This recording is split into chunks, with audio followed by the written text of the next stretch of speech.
On this episode of Cape Media News, 55 days of Sagamore Bridge lane restrictions on the way. The Red Cross responds to last weekend's nor'easter, and we visit with State Rep Tim Whalen ahead of this Saturday's Cape Cod St. Pat's Parade. These stories and more, this is Cape Media News.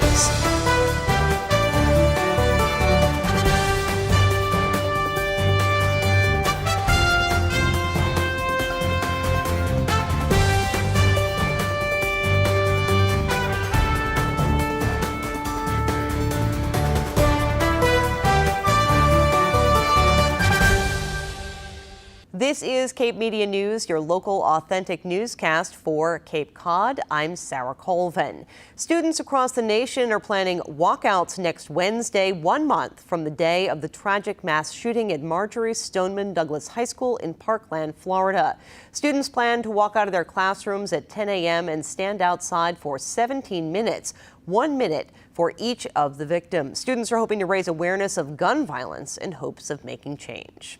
A 55-day planned project on the Sagamore Bridge could mean traffic delays for those traveling on and off Cape Cod. The work will result in a 24/7 lane restriction that will last the duration of the project. Cape Cod Regional Transit Authority Administrator Tom Kerr has gathered a group of stakeholders, including lawmakers, transportation experts, and economic development specialists. He's concerned about the impacts this work could have on Cape Cod. The Army Corps of Engineers will present its project plan and answer questions during a meeting that'll take place at RTA headquarters in Hyannis. That'll take place Tuesday, March 20th at 10 a.m.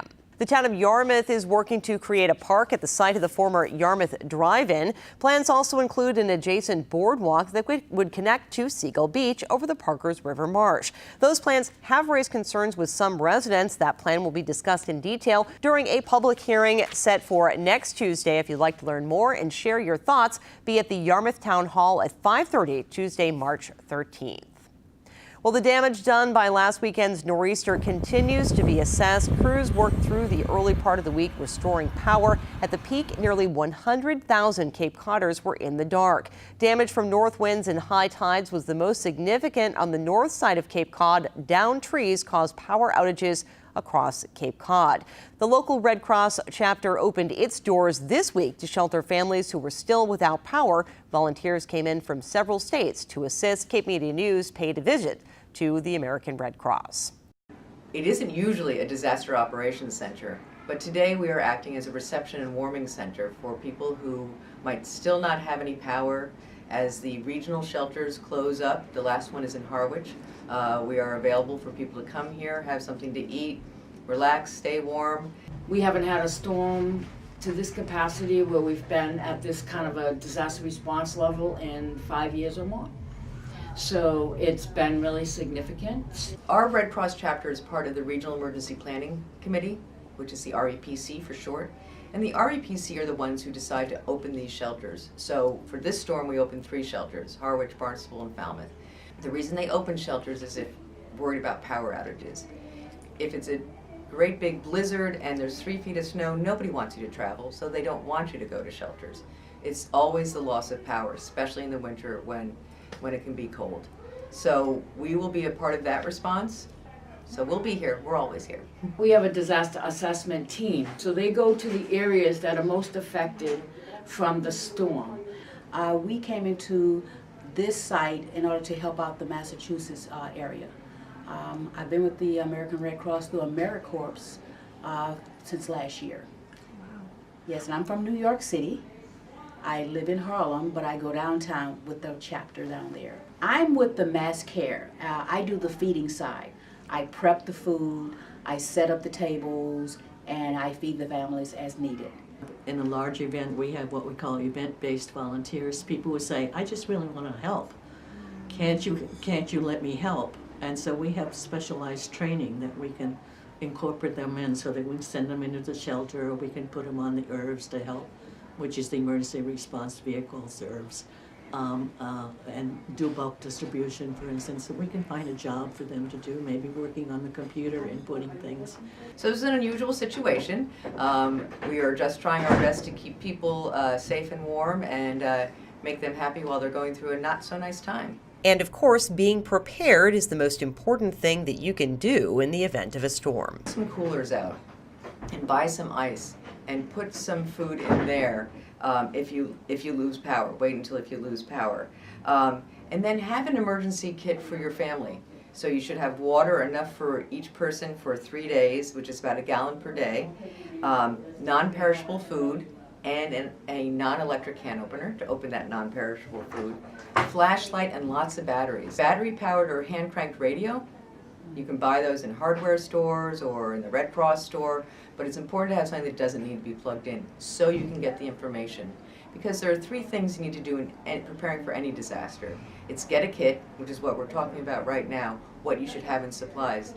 Make a plan with your family. Okay, here's what we're going to do. Here's where we're going to go. If we need to go, where are the regional shelters? And if you're separated at the time of the disaster, the storm hits and your kids are at school or you're at work, have a plan of how you're going to communicate with each other. And then stay informed is the 3rd part of that 3-step plan. That means listening to the news, so you need a radio that you can hear without electricity. Read the paper if you can get on the internet, but stay informed. Know where your shelter is, know who the emergency manager is in your town. So just know, just be informed. So you should have a cell phone and extra chargers. You should have your family and emergency contact information written down and there in your emergency kit. Extra cash in case the ATMs go down. And then you should also know about if you have somebody who has a medical issue that they need to be on power, you better have a backup power plan. Where can you go to have, whether it's oxygen or whatever. So make sure you know that. And this old-fashioned thing about having a non-cordless telephone, if you still have a landline, know that that will work sometimes where a cordless won't when the power goes out. The Cape Cod chapter of the American Red Cross is located on South Street in Hyannis. Up next, we'll talk with State Representative Tim Whalen. It's the Cape Cod St. Patrick's Parade, Saturday, March 10th, and the first annual Yarmouth Irish Festival with Grand Marshal Tim Kelly of NECN News leading bagpipers, marching bands, and fantastic floats. Delicious food and drink sponsored by Guinness. Entertainment featuring Derek Warfield and the Young Wolf Tones. Free parking just footsteps away from the parade and festival, with a guest appearance by New England Patriot Marquise Flowers. Go to Facebook and make your plans to join us Saturday, March 10th for all the family fun. Don't miss it. Saturday, March 10th is the Cape Cod St. Pat's Day Parade. When State Rep Tim Whalen, a man of Irish descent, was in the studio this week, we discussed the positive economic impact of this now Cape Cod tradition. So let's move on and talk a little bit about the St. Patrick's Day Parade, or the St. Patrick's Parade coming up here on Cape Cod, and this has really become a big thing here on the Cape, and it's an event people come from all over to watch the parade. It's coming up this coming Saturday. So yeah. Tell me a little bit about what you're looking forward to for this parade. Sure. So Saturday at 11 a.m. the parade steps off. The parade steps off from the intersection of Route 28 and South Yarmouth at the intersection. Right down by the Pancake Man. Sure. Long Pond Road. And it's going to proceed from there down to Higgins Crowell Road, Berry Avenue, that area down by the CVS and the Pub 99. It's a 1.8, 1.9 mile parade route. And this parade is really proven to be, it runs right to the heart of my district. So I take a lot of ownership in it. The fact that I'm an American of Irish heritage, very proud of my Irish heritage and very involved with the Irish community, which is substantial in my district. Makes it even, that much more a bright spot on my calendar. But what really makes it a bright spot on the calendar is the shot in the arm that it gives to local businesses. Speaking with friends of mine in the hospitality industry, restaurant owners, hotels, stores, markets, and the like, in the Dennis and the Yarmouth area, in the Mid-Cape area. After going through a slow winter, once you get past Christmas, we go into the January and February doldrums. They're really in need of a shot in the arm, a financial boost. And this parade provides that. We bring down tens of thousands of people. Many of them come down from off Cape, stay in our hotel rooms. They stay at the Irish Village. They stay at the Yarmouth Resort and all the other hotels along the parade route. They go out to eat at Captain Parker's. They go out to eat at Red Face Jack's. They go out to eat at the Riverway. And this gives the businesses the shot in the arm that they need, which will help them limp into the April season when we start getting our weekend visitors coming down here. And it's just become one of the most important events in the calendar, I think, between the new year and April vacation. I have a lot of contacts, a lot of friends up in Worcester where I'm from originally, so I'm constantly on them to come on down to the Cape, and I get a number of folks that do. I put it out in a lot of social media stuff up in the Worcester area, as well as up in the Boston area, to try and get more and more folks to come down and enjoy Cape Cod, because it is a great weekend, and they're coupling it this year with a weekend-long festival. And so you say it's 2 days long. So this will give really people an opportunity to come down for the entire weekend. So maybe not just for the day of the parade, but really come and stay and enjoy everything that Yarmouth has to offer. There are going to be great musical acts that are going to be performing. There's going to be great vendors that are on scene selling all the wearing of the green, all the green plastic patty stuff, as we like to call it. And it's just going to be a really, really good time. Stretching this out over a weekend is a fantastic idea. So you get folks down here not just for the Friday night, but also for the Saturday night as well. And it will make it a weekend-long celebration of everything that is the Mid-Cape and everything that is our Irish community in the Mid-Cape area. Time now to head to the MSPCA in Centerville to meet this week's adorable adoptables. This week on Cape Media News, Emma, the Lion California mix, Zathura, the 5-year-old tuxedo, and Rhonda, the lovable female guinea pig, as well as safety tips for keeping your pet safe during a storm and more.